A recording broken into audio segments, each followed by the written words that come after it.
এয়া আকাশবাণী ডিব্ৰুগড় গুৱাহাটী বাতৰি পঢ়িছো বৰ্ষাপ্ৰিয়া দত্তই ৰাজ্যিক পৰ্যায়ৰ নিযুক্তি আয়োগে অহা 29 ছেপ্টেম্বৰত অনুষ্ঠিত কৰিবলগীয়া স্নাতক পৰ্যায়ৰ তৃতীয় বৰ্গৰ পদ আৰু মেট্ৰিক পৰ্যায়ৰ চালকৰ তৃতীয় বৰ্গৰ পদৰ লিখিত পৰীক্ষাৰ বাবে প্ৰৱেশপত্ৰ অহা 16 ছেপ্টেম্বৰৰ পৰা প্ৰদান কৰা হ'ব এই সন্দৰ্ভত আয়োগে প্ৰকাশ কৰা এখন জাননী অনুযায়ী 16 ছেপ্টেম্বৰৰ পৰা পুৱা 11 বজাৰ পৰা অসম চৰকাৰৰ ৱেবছাইট www.assam.gov.in আৰু অসম মাধ্যমিক পৰিষদৰ ৱেবছাইট www.site.sebaonline.org ৰ জৰিয়তে প্ৰাৰ্থীসকলে প্ৰৱেশপত্ৰসমূহ ডাউনলোড কৰিব পাৰিব লিখিত পৰীক্ষাৰ দিনা প্ৰাৰ্থীসকলে প্ৰৱেশপত্ৰৰ লগতে Aadhaar card PAN card driving licence voter কাৰ্ডকে ধৰি নিৰ্ধাৰিত ফটোযুক্ত পৰিচয় পত্ৰ দেখুৱাব লাগিব আয়োগে লগতে প্ৰৱেশপত্ৰত সন্নিবিষ্ট হৈ থকা নীতি নিৰ্দেশনাসমূহ প্ৰাৰ্থীসকলে মানি চলিব লাগিব বুলি নিৰ্দেশনাটোত উল্লেখ কৰিছে উল্লেখযোগ্য যে 29 ছেপ্টেম্বৰৰ দিনা আগবেলা পুৱা 9 বজাৰ পৰা দুপৰীয়া 12 বজালৈ স্নাতক পৰ্যায়ৰ তৃতীয় বৰ্গৰ পৰীক্ষা আৰু পাছবেলা দুপৰীয়া 1:30 বজাৰ পৰা বিয়লি 4 বজালৈ মেট্ৰিক পৰ্যায়ৰ চালকৰ পদৰ বাবে পৰীক্ষা অনুষ্ঠিত হ'ব সংশ্লিষ্ট কৰ্তৃপক্ষই দিয়া তথ্য অনুসৰি স্নাতক পৰ্যায়ৰ তৃতীয় বৰ্গৰ 4055টা পদৰ বাবে 5,29,979 গৰাকী প্ৰাৰ্থী আৰু চালকৰ 418টা পদৰ বাবে 2,04,991 গৰাকী প্ৰাৰ্থী অৱতীৰ্ণ হ'ব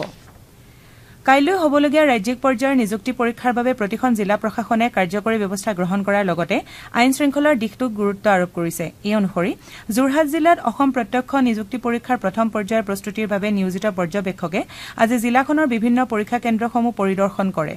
এই সন্দৰ্ভত যোৰহাট আৱৰ্ত ভৱনৰ সভাকক্ষত জিলা আয়ুক্ত আৰক্ষী অধীক্ষক আৰু জিলা প্ৰশাসনৰ অন্যান্য বিষয়াসকলৰ পৰ্যবেক্ষকগৰাকীৰ সৈতে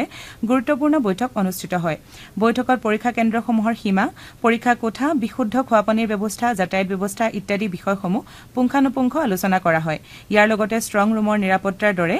আইন শৃংখলাজনিত বিষয়ৰ সন্দৰ্ভতো বৈঠকত আলোচনা কৰা হয়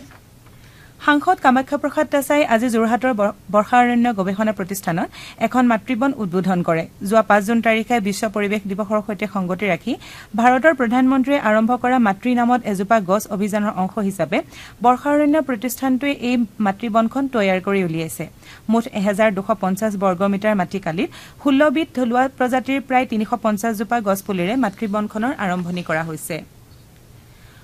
অসম চৰকাৰে অহা 19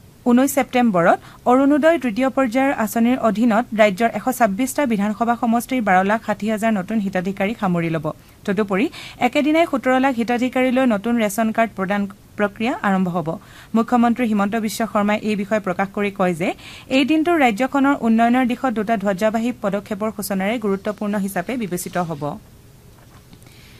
দেশৰ অন্যান্য ঠাইৰ লগতে আজি ৰাজ্যৰ বিভিন্ন জিলাত ৰাষ্ট্ৰীয় আইন সেৱা প্ৰাধিকৰণৰ নিৰ্দেশ মৰ্মে লোক আদালত অনুষ্ঠিত হয় মাজুলী জিলা আইন সেৱা প্ৰাধিকৰণ আৰু জিলা ন্যায়পালিকাৰ সহযোগত আজি জিলাখনৰ কেইবাখনো আদালতত লোক আদালত কাৰ্যসূচী অনুষ্ঠিত হয় জিলা আৰু সত্ৰ ন্যায়াধীশৰ আদালত মাজুলী জিলা মুখ্য ন্যায়িক দণ্ডাধীশৰ আদালত আৰু কাৰ্যবাহী দণ্ডাধীশৰ আদালতত এই লোক আদালত অনুষ্ঠিত হয়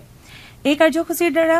নিষ্পত্তিৰ বাবে মুঠ 1080টা গোচৰ ধাৰ্য কৰা হৈছিল যদিও 399টা নিষ্পত্তি কৰা হয় ইয়াৰ দ্বাৰা 18,71,598 টকা আহৰণ কৰা হয় এই লোক আদালতত জিলা আৰু সত্ৰ ন্যায়াধীশ জিলা মুখ্য ন্যায়াধীশ মহকুমা ন্যায়িক দণ্ডাধীশ আৰু জিলা আইন সেৱা প্ৰাধিকৰণৰ বিষয়ববীয়া উপস্থিত থাকে এই আদালতত ফৌজদাৰী আপোচযোগ্য গোচৰ মটৰ দুৰ্ঘটনা যান-বাহন সম্পৰ্কীয় গোচৰ আৰু দেৱানী গোচৰো নিষ্পত্তি কৰা হয় বিশ্ব পৰ্যটন দিৱস উপলক্ষে ৰাজ্যৰ পৰ্যটন সঞ্চালকালয়ে কালচাৰ এণ্ড হেৰিটেজ শীৰ্ষক এটা অনলাইন ফটোগ্ৰাফী প্ৰতিযোগিতাৰ আয়োজন কৰিছে ৰাজ্যখনৰ সংস্কৃতি আৰু ঐতিহ্যক প্ৰতিফলিত কৰিব পৰাকৈ আলোকচিত্ৰ এই প্ৰতিযোগিতালৈ প্ৰেৰণৰ বাবে আহ্বান জনোৱা হৈছে প্ৰতিগৰাকী প্ৰতিযোগীয়ে কমেও 10খন নিজে তোলা আলোকচিত্ৰ পঠিয়াব লাগিব আন্তঃৰাষ্ট্ৰীয় খ্যাতিসম্পন্ন অসম ফুটবলাৰ টছেন বৰাৰ আজি পুৱতি নিশা ডিব্ৰুগড় অসম চিকিৎসা মহাবিদ্যালয় হাস্পতালত দেহাৱসান ঘটে ভাৰতীয় দলৰ হৈ খেলা ফুটবলাৰগৰাকী ক্ৰীড়াপ্ৰেমী ৰাইজে